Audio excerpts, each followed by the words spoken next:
नमस्कार। अरुणाचल समाचार में आपका स्वागत है। मैं हूं कारगर रिबा। आइए बुलेटिन में सबसे पहले देखते हैं मुख्य समाचार। प्रधानमंत्री नरेंद्र मोदी ने नई दिल्ली में 32वें अंतर्राष्ट्रीय कृषि अर्थशास्त्री सम्मेलन को किया संबोधित। कहा, कृषि सरकार की आर्थिक नीति का है केंद्र और वित्त वर्ष 2024-25 के केंद्रीय बजट में सस्टेनेबल एग्रीकल्चर पर है मुख्य फोकस।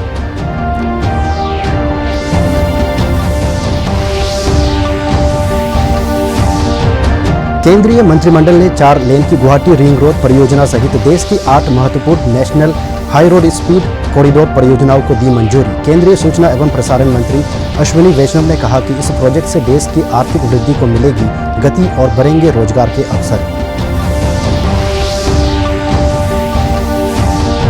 दोनीपोलो एयरपोर्ट ईटानगर से शुरू हो रही है कोलकाता के लिए इंडिगो एयरलाइंस की डेली सर्विस और इस रीजन के लोगों की सुविधा के लिए ईटानगर गुवाहाटी रूट पर भी जल्द शुरू होगी फ्लाइट। दोनीपोलो एयरपोर्ट ईटानगर से हवाई सेवाएं बढ़ने से सामाजिक और आर्थिक गतिविधियों को मिलेगा बढ़ावा। प्रधानमंत्री नरेंद्र मोदी ने कहा कि भारत अतिरिक्त खाद्यान्न उत्पादन करने वाला देश है और वह वैश्विक खाद्य सुरक्षा और वैश्विक पोषण सुरक्षा कार्यों में लगा हुआ है। आज नई दिल्ली में 32वें अंतर्राष्ट्रीय कृषि अर्थशास्त्री सम्मेलन को संबोधित करते हुए श्री मोदी ने कहा कि कृषि सरकार की आर्थिक नीति का केंद्र है। उन्होंने कहा कि भारत रसायन मुक्त प्राकृतिक खेती को बढ़ावा दे रहा है। उन्होंने कहा कि 2024-25 के लिए केंद्र बजट में सस्टेनेबल एग्रीकल्चर पर ध्यान दिया गया है। श्री मोदी ने कहा कि सरकार ने पिछले 10 वर्षों में जलवायु अनुकूल फसलों की 1900 नई किस्में उपलब्ध कराए हैं। प्रधानमंत्री मोदी ने बताया कि देश में कृषि शिक्षा के लिए 500 से अधिक कॉलेज हैं और 700 से अधिक कृषि विज्ञान केंद्र किसानों को नई प्रौद्योगिकी के बारे में सूचनाएं उपलब्ध करा रहे हैं। करीब 75 देशों के लगभग 1000 प्रतिनिधि अंतर्राष्ट्रीय कृषि अर्थशास्त्री सम्मेलन में हिस्सा ले रहे हैं। इस वर्ष के सम्मेलन का विषय है सतत कृषि खाद्य व्यवस्था में बदलाव। सम्मेलन का उद्देश्य जलवायु परिवर्तन, प्राकृतिक संसाधनों का नुकसान, बढ़ती उत्पादन लागत और संघर्ष जैसी वैश्विक चुनौतियों के सामने टिकाऊ कृषि की तत्काल आवश्यकता से निपटना है। अलग अलग नहीं देख सकते। सस्टेनेबल एग्रीकल्चर और फूड सिस्टम्स के सामने आज जो भी चैलेंजेस है, इनको वन अर्थ, वन फैमिली और वन फ्यूचर की होलिस्टिक अप्रोच के साथ ही निपटा जा सकता है। साथियों, एग्रीकल्चर हमारी इकोनॉमिक पॉलिसी के सेंटर पे है। हमारे यहां करीब 90% परिवार ऐसे हैं जिनके पास बहुत कम जमीन है। ये छोटे किसान ही भारत की फूड सिक्योरिटी की सबसे बड़ी ताकत है। यही स्थिति एशिया के कई विकासशील देशों में है। इसलिए भारत का मॉडल कई देशों के काम आ सकता है। जैसे एक उदाहरण के लिए सस्टेनेबल फार्मिंग का। भारत में हम बड़े पैमाने पर केमिकल फ्री नेचुरल फार्मिंग को प्रमोट कर रहे हैं। इसके काफी अच्छे रिजल्ट देखने को मिले हैं। इस साल के बजट में भी बहुत बड़ा फोकस सस्टेनेबल फार्मिंग और क्लाइमेट रेजिलिएंट फार्मिंग पर है। हम अपने किसानों को सपोर्ट करने के लिए एक पूरा इकोसिस्टम डेवलप कर रहे हैं। भारत का बहुत जोर क्लाइमेट रेजिलिएंट क्रॉप से जुड़ी रिसर्च एंड डेवलपमेंट पर है। बीते 10 सालों में हमने करीब 1900 नई क्लाइमेट रेजिलिएंट वैरायटी अपने किसानों को दी है। इसका लाभ भारत के किसानों को भी मिल रहा है।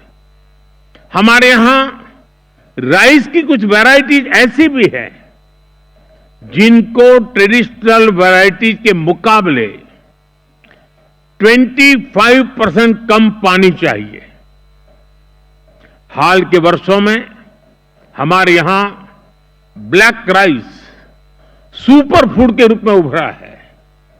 हमारे यहां मणिपुर, असम और मेघालय की ब्लैक राइस को इसकी मेडिसिनल वैल्यू के कारण पसंद किया जा रहा है। केंद्रीय मंत्रिमंडल ने 8 महत्वपूर्ण national high speed road corridor परियोजनाओं को मंजूरी दी है, जिनकी कुल लंबाई 936 किलोमीटर और कुल लागत 50,655 करोड़ रुपए है। केंद्रीय सूचना और प्रसारण मंत्री अश्विनी वैष्णव ने शुक्रवार को नेशनल मीडिया सेंटर में पत्रकारों को मंत्रिमंडल के फैसलों की जानकारी दी। केंद्रीय मंत्रिमंडल द्वारा मंजूर की गई परियोजनाओं में 4 लेन की गुवाहाटी रिंग रोड परियोजना भी शामिल है। प्रधानमंत्री नरेंद्र मोदी ने अपने एक ट्वीट में कहा कि national high speed road corridor project से देश की आर्थिक वृद्धि पर व्यापक प्रभाव पड़ेगा और रोजगार के अवसर बढ़ेंगे। 8 बड़े नेशनल हाईवे के प्रोजेक्ट्स जो कि एक्सेस कंट्रोल्ड एक्सप्रेसवेज हैं, आज cabinet committee on economic affairs ने प्रधानमंत्री श्री नरेंद्र मोदी जी की अध्यक्षता में अप्रूव किए हैं। ये प्रोजेक्ट्स 935 किलोमीटर की टोटल लेंथ के हैं और इसमें 50,000 करोड़ रुपए का इन्वेस्टमेंट होगा। प्रधानमंत्री जी का काम करने का तरीका है, उन्होंने बहुत ही एक इंटीग्रेटेड प्लानिंग की व्यवस्था बनाई है जो कि पीएम गति शक्ति पोर्टल के नाम से जानी जाती है। इसमें देश भर में जहां पर भी ट्रांसपोर्टेशन की रिक्वायरमेंट है और जो देश भर में जो एग्जिस्टिंग इंफ्रास्ट्रक्चर है, उन दोनों को हार्मोनाइज करके और कहां पे नए प्रोजेक्ट बनने चाहिए वो व्यवस्था उस पोर्टल में है। और ये टेक्नोलॉजी आज विश्व भर में इसकी चर्चा है। इसमें करीब सारे ही sectors, highway, railway, ports, electricity transmission, जो फॉरेस्ट एरियाज हैं, जो माइनिंग एरियाज हैं, वो सब इसमें मैप हुए हैं। नॉर्थ ईस्ट में हम देखते हैं कि कितनी तेजी से ग्रोथ हो रही है, कितनी तेजी से डेवलपमेंट हो रहा है। तो प्रधानमंत्री जी की जो एक्ट ईस्ट पॉलिसी है, उसके तहत गुवाहाटी शहर के डेवलपमेंट के लिए एक नया प्रोजेक्ट आज इसमें अप्रूव हुआ है। 8 में से दूसरा प्रोजेक्ट अप्रूव हुआ है, वो है गुवाहाटी बाईपास और जो एग्जिस्टिंग हाईवे है उसके साथ कनेक्ट करके एक तरह से गुवाहाटी के चारों तरफ एक रिंग रोड की तरह बनेगा। उसके लिए वो 121 किलोमीटर्स का है, 121 किलोमीटर, 5,729 करोड़ रुपीस का प्रोजेक्ट है। अरुणाचल प्रदेश के खेल और युवा मामलों के मंत्री केंतो जिनी ने कहा कि राज्य सरकार क्वालिटी एजुकेशन को प्राथमिकता देते हुए जीरो एनरोलमेंट वाले करीब 600 सरकारी स्कूलों को बंद कर रही है। लोअर सियांग जिले के नारी में आज गालो वेलफेयर सोसाइटी के गवर्निंग बॉडी की बैठक को संबोधित करते हुए उन्होंने गालो वेलफेयर सोसाइटी से प्रदेश के विकास में सक्रिय योगदान का आह्वान किया। गालो वेलफेयर सोसाइटी की गवर्निंग बॉडी की 3 दिवसीय बैठक के दूसरे दिन विधानसभा उपाध्यक्ष कार्दोन यग्योर, विधायक न्याबू जिनु दिर्ची, पर्सी जिलेन तोजिर कादू तोपिन अत, गालो वेलफेयर सोसाइटी के अध्यक्ष मारन्या अत, महासचिव न्यादर लोया, महिला शाखा के अध्यक्ष गाम्बू बोगो कामगो सहित कई पदाधिकारी मौजूद थे। Agenda 9 issues golo table leitu ok ngo tri wonam skip ye karon समय kama ok naru agenda la ke maw important topic ga den mo selege school adoption karbar him marotem adopt na mo first of all consulate na majab alna galwe process ga te idu ok hamba adoption ile la mo improve of ila juta लेकिन माजब serious ना उन society हो के is issue not only in Galo areas all in the state of Arunachal Pradesh government school माने student learn मा बिले नाको इला so far government of Arunachal Pradesh 600 school को क्लोज गेवा अंबिन मा मुनु गालो बेस लोसिन इजे याकम क्लोज ता दो तादिन कगे मोक तो zero enrolment There are 117 houses, almost 700 voters of Kadu, it means zero enrollment. This is a very serious threat to our society. Doni polo airport Itanagar से कोलकाता के लिए इंडिगो एयरलाइंस की डेली सर्विस शुरू हो रही है और इस रीजन के लोगों की सुविधा के लिए ईटानगर गुवाहाटी रूट पर भी फ्लाइट जल्द शुरू होंगी। अपने एक ट्वीट में उप मुख्यमंत्री चोना मेन ने कहा कि दोनी पोलो एयरपोर्ट ईटानगर से हवाई सेवाएं बढ़ने से सामाजिक और आर्थिक गतिविधियों बढ़ेगी। उन्होंने कहा कि शिक्षा, स्वास्थ्य सहित विभिन्न क्षेत्रों में प्रदेश के लोगों को लाभ मिलेगा। उप मुख्यमंत्री ने अरुणाचल में कनेक्टिविटी के विस्तार की केंद्र सरकार की पहल के लिए प्रधानमंत्री नरेंद्र मोदी के प्रति आभार व्यक्त किया है।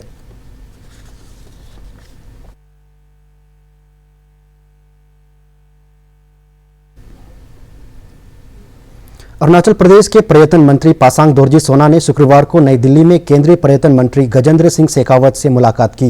बैठक के दौरान अरुणाचल प्रदेश को प्राइम टूरिज्म डेस्टिनेशन के रूप में विकसित करने के लिए पर्यटन क्षेत्र में सुविधाओं के विकास, स्थानीय संस्कृति और विरासत पर आधारित महोत्सव के आयोजन सहित कई महत्वपूर्ण विषयों पर चर्चा हुई।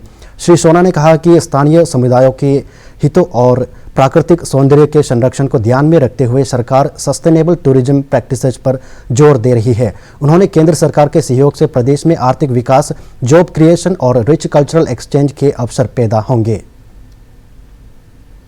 अरुणाचल प्रदेश के साहित्यकार ताजाम आबो और वांगसाम जोंगसम को ग्रामीण जीवन पर गीत और कविता रचना के लिए वर्ष 2024 का लुमिनस लुम्मरदाई अवार्ड से सम्मानित किया गया। तिराप जिले के बुरदुरिया में आयोजित लुमिनस लुम्मरदाई अवार्ड समारोह में वन एवं पर्यावरण मंत्री वांकी लोवांग, विधायक वांगलिंग लोवांगडोंग सहित कई गणमान्य व्यक्ति मौजूद थे।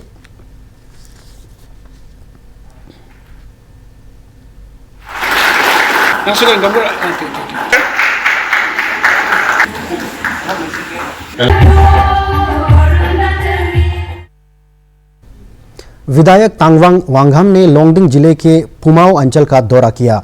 लोंगडिंग से पुमाओ तक करीब 25 किलोमीटर मार्ग की खराब स्थिति पर चिंता जताते हुए उन्होंने राज्य सरकार से इस मार्ग की जल्द मरम्मत कराने का आग्रह किया। विधायक तांगवांग वांगहम ने कहा कि इस लोंगडिंग पुमाओ की PMGSY मार्ग के जगह जगह टूट जाने से क्षेत्र में आवश्यक वस्तुओं की आपूर्ति और लोगों को आने जाने में मुश्किलों का सामना करना पड़ रहा है। बोनिया से लोंगखो तक, फिर लोंगडिंग से पुमाओ तक ये जो PMGSY रोड है, PMGSY का जो 5 साल जो DLP पीरियड दिया था, डिफेक्ट लायबिलिटीज जो पीरियड, वो अभी पार हो गया है। ये अभी इस रास्ता का अभी कोई माँ बाप नहीं जैसे ही है, क्योंकि DLP पीरियड ख़त्म होने बाद में फिर मेंटेनेंस का जो प्रॉब्लम हो रहा है।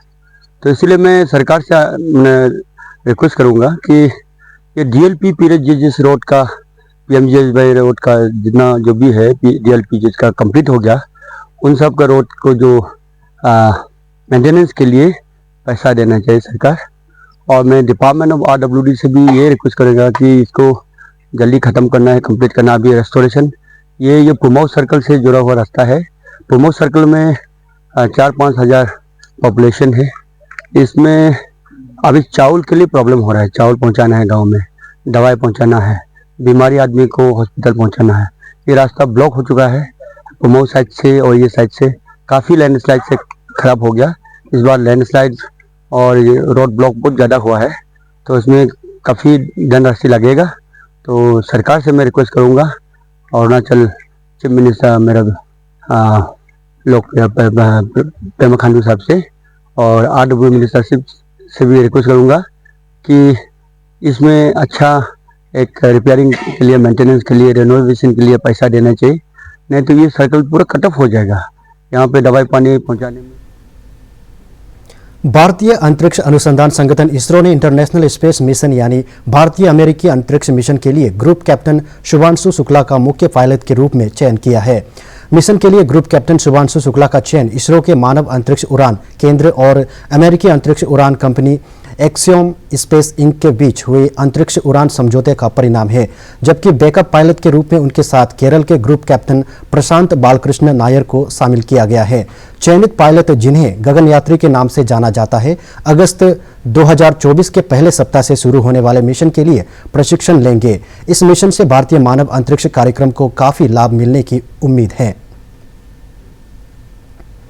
लोअर दिबांग वैली जिले में गैर सरकारी संगठन कार्मा फाउंडेशन रिहेबिलिटेशन सेंटर नशा मुक्त और पुनर्वास के क्षेत्र में उल्लेखनीय योगदान दे रहा है। इसी को ध्यान में रखते हुए छात्र नेता हांडी मोलो ने भारतीय जनता युवा मोर्चा के जिला अध्यक्ष के साथ कार्मा फाउंडेशन रिहेबिलिटेशन सेंटर का दौरा किया और जरूरी सहायता प्रदान की।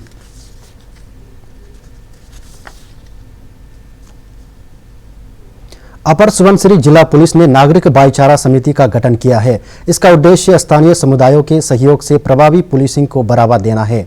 जिला पुलिस ने सामुदायिक संगठनों, गैर सरकारी संगठनों और विभिन्न हितधारकों के साथ बैठक की और सुरक्षा के लिए समाज के सभी वर्गों से सक्रिय योगदान का आह्वान किया। अरुणाचल समाचार के आज के अंक में इतना ही। हम कल फिर हाजिर होंगे अरुणाचल और देश दुनिया के खबरों के साथ। चलते चलते आपको बता दें कि आप अरुणाचल समाचार हमारे YouTube channel DD news Arunachal पर हर शाम 6:30 पर लाइव देख सकते हैं। देखते रहिए अरुण प्रभा। नमस्कार।